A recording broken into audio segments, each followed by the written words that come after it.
Hello and welcome to the podcast. I'm Karen Weaver. Today's guest is Val Ackerman. Val is the commissioner of the Big East Conference, and she joins the podcast for a wide-ranging discussion on all of the substantial changes in college athletics, particularly as they impact schools that do not play big-time football. Called basketball-centric schools, they have to navigate the transfer portal, NIL, conference realignment, and a host of other tidal waves at a time when their primary revenue source is success in the month of March, aka March Madness. It's a great conversation. I hope you'll listen.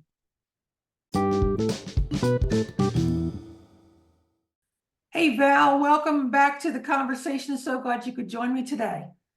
Hey, Karen, good to be with you. So let's just talk in general about this landscape of athletes wanting to unionize and this idea that the NCAA may have control, or the institutions may have control over the athletes' behavior.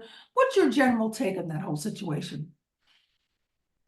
Well, I think what we're seeing now for listeners who may not be dialed in is just intense pressure on what has been the traditional collegiate model, fueled by the commercial outcomes for a band of schools that don't represent all schools. And what do I mean by that? Well, let's use the NCAA as sort of a little bit of an education here. The NCAA is the membership umbrella for over 1,200 schools playing across three divisions, D1, D2, and D3. The kinds of results that we're seeing at the highest levels of D1, principally in the sports of football and to a lesser degree men's basketball, have really altered the conversation about the appropriate relationship between athletes and their universities. The traditional compensation for participation has been a free education. That's been expanded over the years to include a whole host of other benefits, ranging from academic advising to high-end medical care, to travel, to garments, et cetera, clothing, apparel, et cetera. And really, I think the question that's been presented is that the right relationship anymore? Or should the athletes, at least in those sports, be entitled to that plus because of benefits that they're in turn providing to their schools? So I think that's really what's playing out now. We're seeing it played out in the courts. We're seeing an effort made by NCAA leadership to get to Congress to see if Congress can make a declaration about the relationship of these athletes to the school. Specifically, should they be employees subject to a minimum wage, overtime, workers' comp, et cetera? Or is there some sort of middle ground between what they're getting now and what employment would mean? Is there sort of a special status that doesn't quite go that far? And so that's really what's playing out. I don't know how long that'll take. It's in the courts. Unclear whether Congress would intervene on this question. And so in the meantime, really just the rest of us, we just kind of go about our business and keep providing the services to our athletes that, that we know is important to them, and which, we think will help them develop into the leaders of tomorrow. And we'll kind of see what the future holds. Yeah, I mean, when you joined the Big East Conference, over a decade ago now, I mean, what kind of change have you seen in that period of time? Well, when I came in, there was the beginnings of change. It's sort of inside baseball, Karen, but at the governance level, about a year after I got here, there was a restructuring of sorts that resulted in what are now known as the autonomy conferences. These were the higher resource conferences that support football at the highest level, which the Big East is not one because we don't sponsor football anymore. But the question really was, could they have some additional flexibility in order to provide benefits to their athletes that they could afford? And then if other conferences wanted to do that, they could opt in to that, those governance decisions. So that was a biggish change at the time. But to your point, that was 10 years ago. So now we're seeing an evolution of that model and really kind of rapid developments, I'd say, over the last couple of years, set in motion by what's happened with the name, image, and likeness landscape, the outcome of the Alston decision, which really questioned in a new way the NCAA's rulemaking authority, what we're seeing happening at the state level in terms of new ways of thinking about name, image, and likeness, transfers. We're seeing litigations from states whose schools were not happy with decisions about rules that they had agreed to in certain cases. So it is a very tumultuous environment right now. And, yes, the answer to your question is yes, I've seen the beginnings of real change over the last couple of years in particular. And, I share the curiosity that many in the space do around how college sports will be able to reconcile the intersection in our space of the federal labor laws, antitrust laws, and importantly, Title IX, which, as you know well, was designed to provide equitable treatment to girls and women who are playing sports at the high school and collegiate level. So where it goes, I think, is kind of the big question of the moment. How do you and your president's council manage this, navigate it? Do you talk like quarterly about some of the changes? Do you just address them as they come up? How do you all manage the conversation? Well, I do, to your point, I have a board of directors, which is made up of the presidents of our 11 schools. They meet as a group 3 times a year in the Big East. It varies from conference to conference how you structure these meetings. Ours meet 3 times a year, twice in joint session with the athletics directors. And that's just the in-person meetings. We have, as needed, Zoom calls of our board if there are important matters that need more immediate attention. I send a lot of emails to my presidents with updates about this development or that judicial ruling or this rule change. So I consider it an important part of my job to keep them apprised of national developments and then do my best to try to distill it down to what that might mean for us. Yeah. Now, as I said, we're a league that doesn't play football, so we're out of the fray on things like the state of the college football playoffs and how many teams they should. We're not involved. We don't have football, so that's not on my radar screen. I read about it, but I don't get involved in any significant way. But there are other matters, whether it be around NIL or transfers or academic eligibility, that very much impact our schools. And so that's where I kind of have to get in and I try to synthesize it for our presidents. And if it requires a decision on our part, it's on me to figure out what decision has to be made and when. Got it. Got it. So speaking of transfers, is that a topic that's of concern to the presidents of the fluidity of the marketplace right now? I would say probably it's newish, this movement. I mean, it's been a few years now since the NCAA brought in the one-time immediate eligibility transfer exception for football, men's and women's basketball, ice hockey, and baseball, men's ice hockey and baseball. That has resulted in increased movement. There were rules around multiple transfers, which appeared to be on death's door following the West Virginia ruling of a few weeks ago. So I think what we're looking at here is, I don't know how to put it any other way. We're looking at essentially free agency in college sports for the athletes. Now, there are some who think that's terrific. Coaches come and go. Other students can, transfer freely. Why not athletes? There are some who recognize that may be a good thing, but also see the impact that could have on rosters, roster stability, roster composition, how it affects the recruiting of players. I think one of the areas that will be hit here, for example, is high school basketball recruiting. As more players go into the so-called transfer portal, as sort of tested undergrads versus untested freshmen, you may see more schools looking to go to that route to replenish spots on their roster than to go to an unproven high school kid. And so that's going to, I'm starting to see or hear about anyway, some impact on that. So there are effects to all of this. But, I think the key for our presidents would probably be, well, what's their academic success going to be if they move around so much? Are they still going to be able to maintain their eligibility? Are they still working towards a degree? Or is all those credits going to get lost so that by the time they get through the second or third or fourth team, they really might have not much to show for it academically? And that's a problem and a shame, because most of these kids aren't going to go on and play in the pros.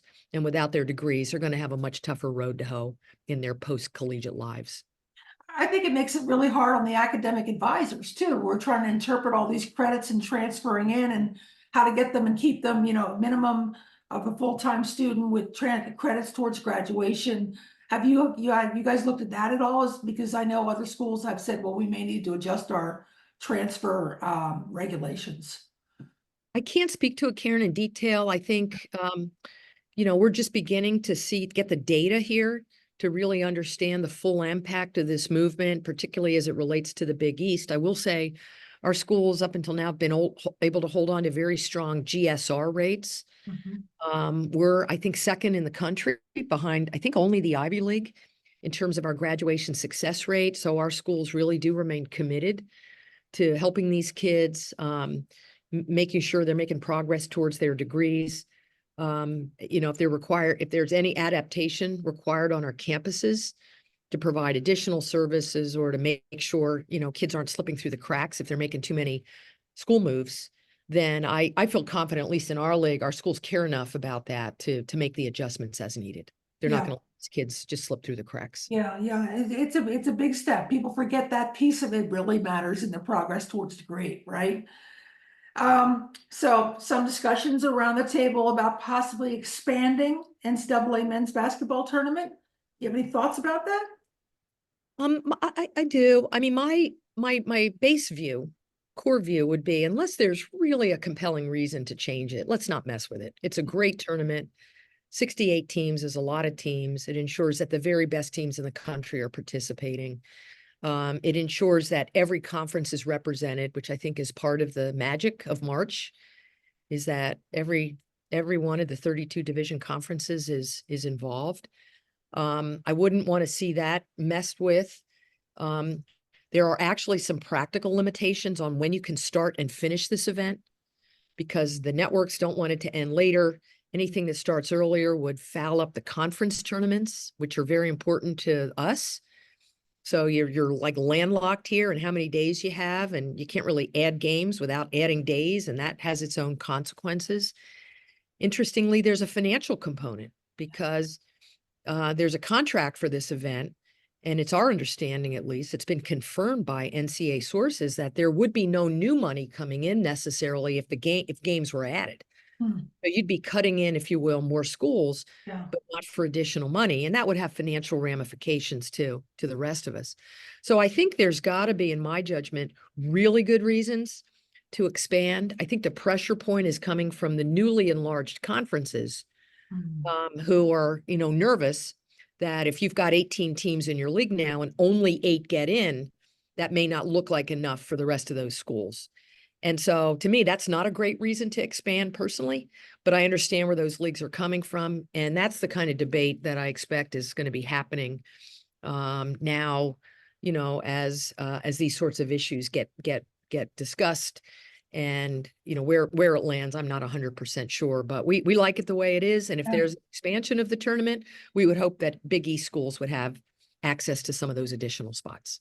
Yeah, it makes sense because I do wonder when a conference gets to 18 teams, a lot of people are going to feel left out, and that's just the way it's going to fall. So, I mean, do you think that those schools change their non-conference scheduling to try to make their index look a little bit better?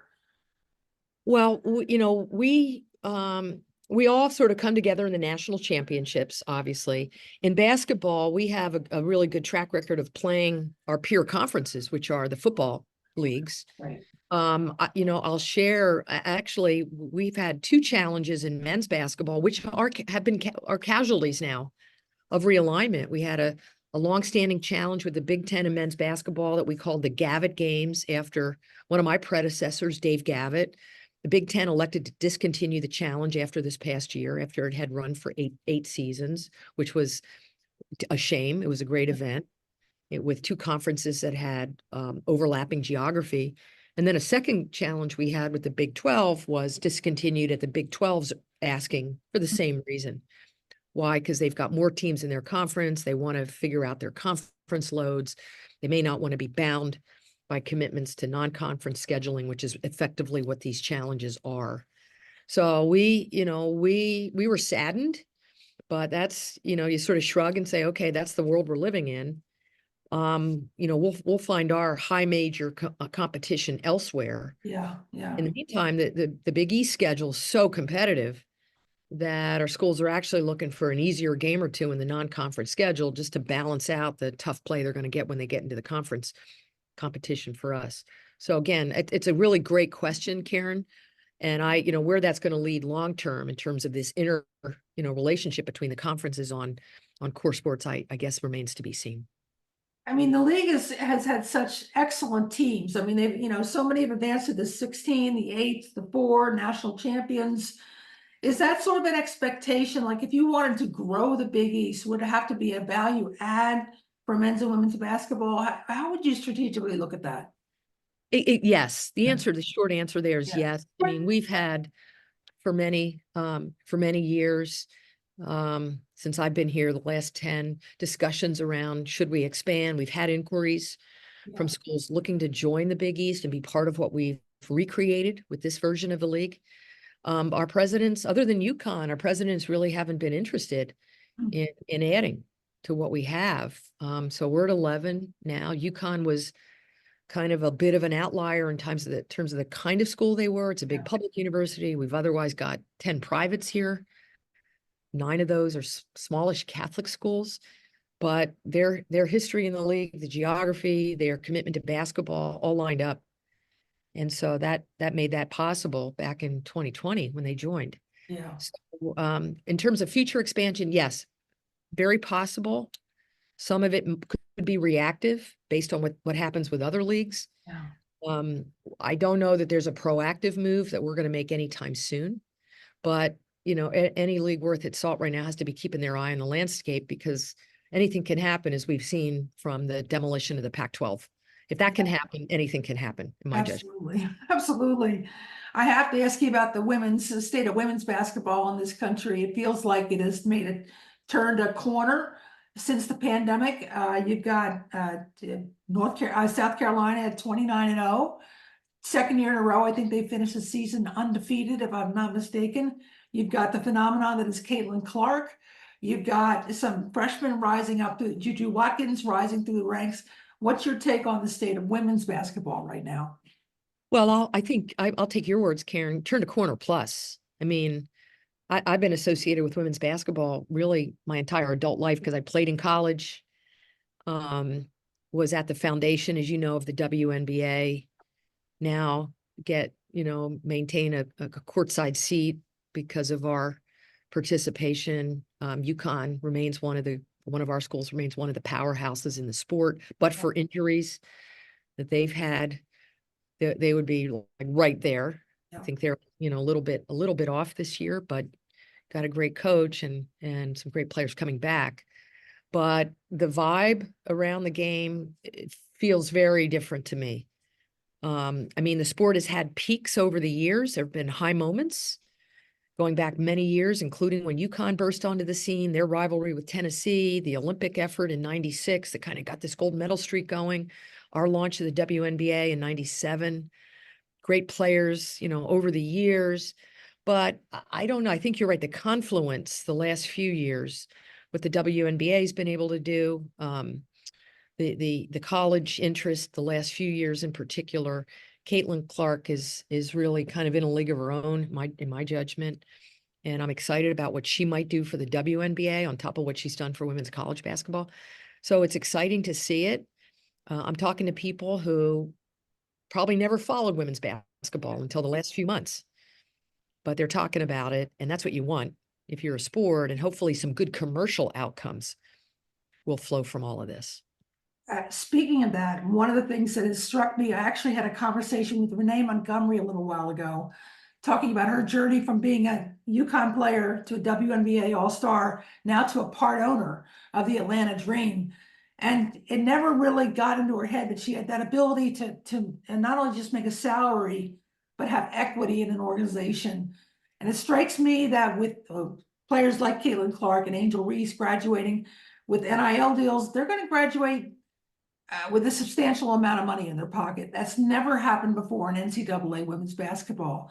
What do you think that means for their time in the WNBA and their ability possibly to invest in other women's sports? Well, let me put it this way. That's never happened before for men's college athletes. That's true. But men's basketball players, now they're deciding to stay in school maybe instead of going pro because they've That's got true. Yeah. a little bit of walking around money because of NIL. So it's not just the women that are affected. It's a wide swath Yeah. of athletes here. I think it'll be very interesting to see whether this NIL money carries over to the pros to the extent that it's donor funded. I doubt it. Yeah. That's not, you would know that that's not what we're seeing in terms of trend lines on NIL. It's mostly donor money coming from a particular group of donors that want to support an athlete at their school. So if the athlete is gone, my guess is that the donor money will dry up. The difference might be so-called brand money, where if an athlete is able to make a deal, not just with a donor, but with a national sponsor, a Nike, a Gatorade, a State Farm, an insurance company, another, financial services company, and they have a promising pro career ahead of them, like Caitlin Clark does, then I would see that money continuing into the pros. And then once they get there, I think it'll be a question of whether they can sustain their excellence in a way that will keep those deals going. Because once you get into that pro space, now you're competing against all those other athletes for those national deals. Right. And I don't have the data that would tell me how many of those athletes are getting deals and to what degree. I mean, if they're getting a Nike deal, is it a cash deal or is it just free sneakers? You really, I think, Karen, have to dig to get to the bottom of that sort of inquiry. But I think and I don't have those numbers, but I think it seems to be the case that more money is coming in. The athletes are getting rewarded, whether it's through NIL, endorsement deals. There is, I think, an acceptance by sponsors that women are worth investing in and could be powerful endorsers of their brands in a way that's going to help them sell their products and services. And that at the end of the day is what endorsement money, historically has been all about. Yeah, absolutely. I mean, you also see, I look at the USA women's soccer team and how much investment those now former players have made in the NWSL and with Renee's investment, Lisa Leslie's investment in the WNBA. I just get the sense that women want to invest in women having more opportunities. That's my sense. Yeah, and Karen, I didn't answer the back part of your question with my last answer, but whether or not they then have the wherewithal after the playing days are over to then, because that's a lot, that's a lot of money. I mean, that's not going to be on the back probably of a WNBA player salary, but if they're thoughtful and strategic and smart about their investments along the way, if they have a little bit of a nest egg coming out of college because of NIL, that they can then, reinvest wisely, maybe do some other, again, have some other smart moves along the way, then maybe they will reach a point.